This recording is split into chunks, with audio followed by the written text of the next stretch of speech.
Allora, adesso interpelliamo Vigilio Biscaro della CGIL di Treviso, segretario generale SPCGIL Treviso. Segretario, la situazione nell'area della Marca trevigiana da voi è stata analizzata, è quantomeno inquietante, una crisi profonda, un inverno demografico come lo avete definito, no? Certamente. Perché? Ci dia alcuni dati.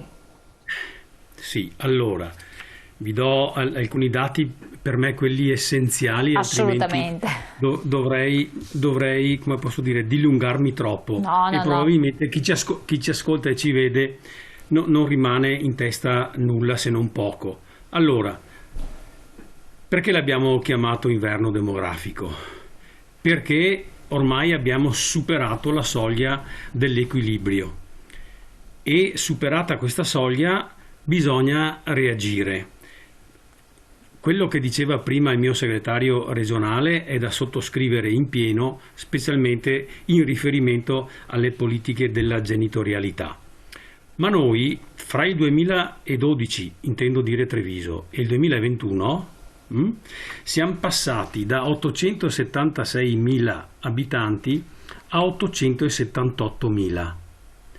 Ma dal 2020 al 2021 abbiamo perso 10.239 residenti. Questo è il primo dato. Il secondo dato, perché parliamo proprio della questione della denatalità, noi abbiamo fra il 12 e il 21 una crescita del 17% pari a 29.139 over 65, una diminuzione della popolazione attiva del 2%, perciò fra i 15 e i 64 anni, 11.600 persone in meno, e ecco un calo tremendo delle nascite, cioè dei giovani da 0 a 14 anni. 15.500 persone in meno, cioè meno il 12% della popolazione giovanile. E i nostri comuni, perché l'analisi l'abbiamo fatta in tutti e 94 i comuni, nei nostri comuni pochissimi si salvano rispetto al calo dei nati, perché caliamo quasi in 2.994 nuovi nati in questi anni. Solo 6 comuni su 94 registrano dei dati positivi. Gli altri vanno dal meno 69, non dico i comuni, dal meno 69% al meno 60, meno 40%. Che cosa ci dice che cosa ci dicono questi dati qui? Ci dicono che non è più possibile immaginare una società trevigiana con l'apporto dell'immigrazione, perché, lo diceva anche Renato prima, chi viene nei nostri territori acquisisce velocissimamente le nostre abitudini, che sono abitudini, ahimè, negative per quanto riguarda la popolazione. Ma non è che tanto siano abitudini, non sono tanto abitudini, sono necessità. Si rende conto che il costo della vita, per avere una vita adeguata a quello che è il tenore generale, comporta delle rinunce sotto certi profili, minori uscite, quindi un'uscita principale ai figli. Lo dicevo in riferimento al fatto che qualche anno fa il saldo era positivo perché gli immigrati portavano tanti figli. Adesso hanno imparato da noi proprio per queste questioni. E allora, per andare alle soluzioni, nei confronti che noi abbiamo con i 94 comuni della provincia di Treviso, queste questioni poniamo, oltre alle questioni degli anziani. E, ahimè, a parte 2 comuni, rispetto ai costi della genitorialità, a parte 2 comuni non abbiamo risposte, perché solo in 2, ripeto, ci sono gli asili nido gratis. Perciò questa è una risposta al fatto che le giovani coppie, come posso dire, difficilmente fanno figli. Poi ci sono tante altre questioni, ma la cosa principale è che i giovani con lavori precari, mal pagati, parliamo anche di cooperative che pagano 4 euro l'ora, e questi come possono immaginare che il futuro sarà roseo e aumentare il numero dei loro familiari attraverso i figli? Non lo potranno fare mai, e perciò dal mio punto di vista una politica seria comincia con dare dei diritti sicuramente migliori ai genitori, perciò congedi più lunghi ai papà e anche alle mamme, a costo della società, cioè non è a carico della società. Non è possibile immaginare che 2 lavoratori precari, magari a part-time,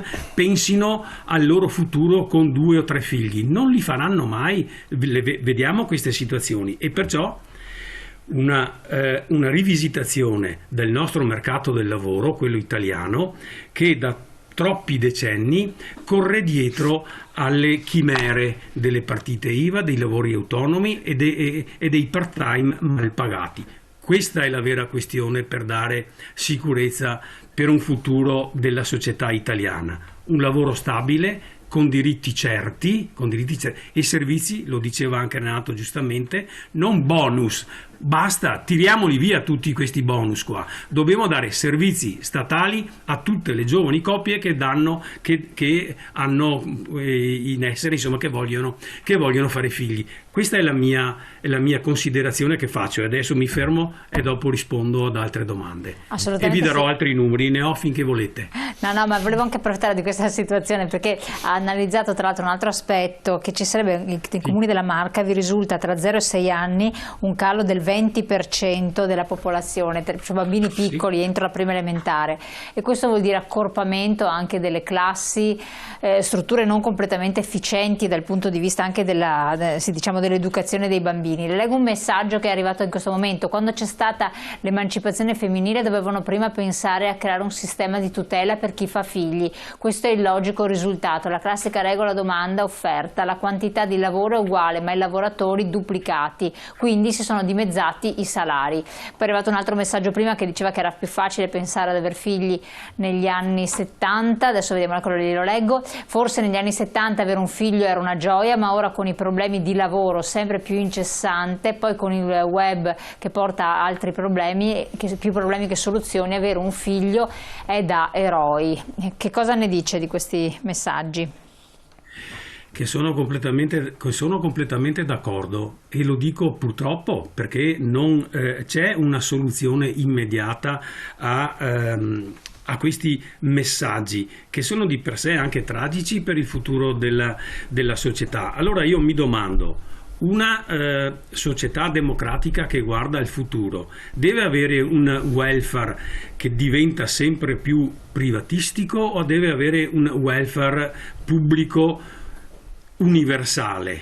Una società che guarda al futuro premia le nuove generazioni o premia solo il profitto? Io mi faccio queste domande e le risposte sono queste. Se vogliamo che l'Italia non dimezzi nel 2050 o a fine del secolo la sua popolazione, dobbiamo pensare ai giovani, dobbiamo pensare a dare istruzione, formazione, ma anche tranquillità economica.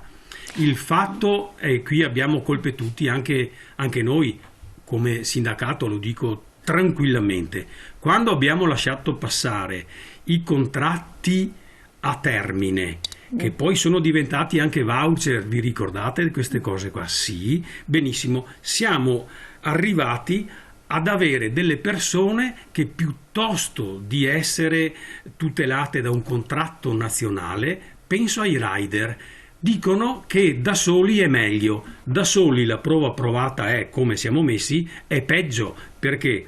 Perché chi può decidere del destino di queste persone non è la persona stessa, ma è chi dà lavoro a questa persona. E se non ci sono regole e diritti assolutamente intangibili, diciamo, di qua non se ne esce. Qualcosa da aggiungere a questo proposito, Renato Bressan?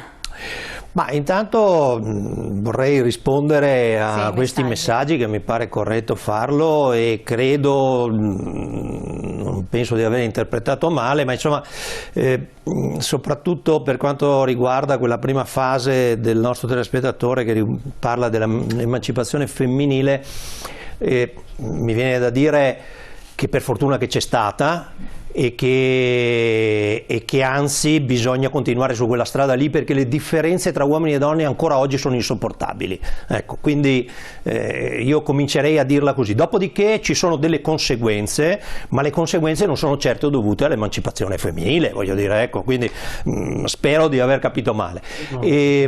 L'altra questione invece è questa, faccio una battuta riassuntiva sul tema della denatalità. Noi oggi siamo a un tasso di fertilità dell'1,2.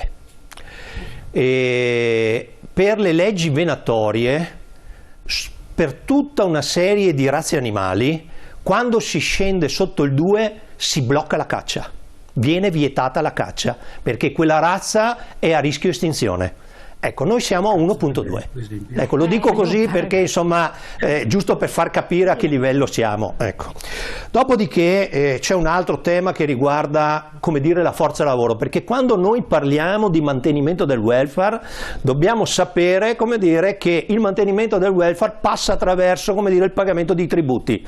Ora, continua a essere insopportabile che in questo paese abbiamo 200 miliardi di evasione fiscale, si facesse per davvero la lotta all'evasione fiscale, ma soprattutto bisogna sapere che la forza lavoro è l'altra slide, se magari la mettiamo in onda, che continua a calare. E continua a calare la forza lavoro, che vuol dire che noi appoggiamo il mantenimento del nostro welfare su un numero di contribuenti e di lavoratori che si riduce sempre di più.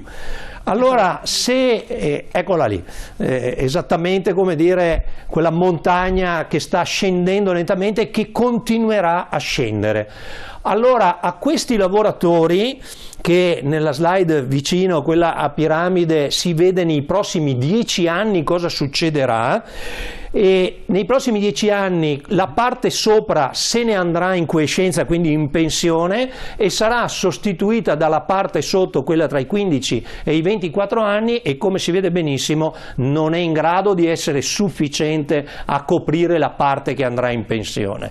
E anche da qui, siccome sono i giovani, poi non possiamo meravigliarci se spesso i nostri giovani se ne vanno da qualche altra parte, perché gli stiamo chiedendo, come dire, di essere bravi, di essere flessibili, di essere pagati poco, di fare pure tanti figli e poi di mantenerci tutto il welfare. Ecco, cioè i miracoli non li possono fare, perché mi pare che stanno già facendo abbastanza. Troppo performanti. Leggiamo un messaggio, poi andiamo subito in pubblicità, poi ritorniamo ancora insieme. Forse la denatalità è un male per l'uomo, ma un bene per il mondo. Insomma, adesso allora, non vorrei prendere il rover, dover andare a vivere su Marte, insomma, ecco, non... Assolutamente. Andiamo in pubblicità intanto.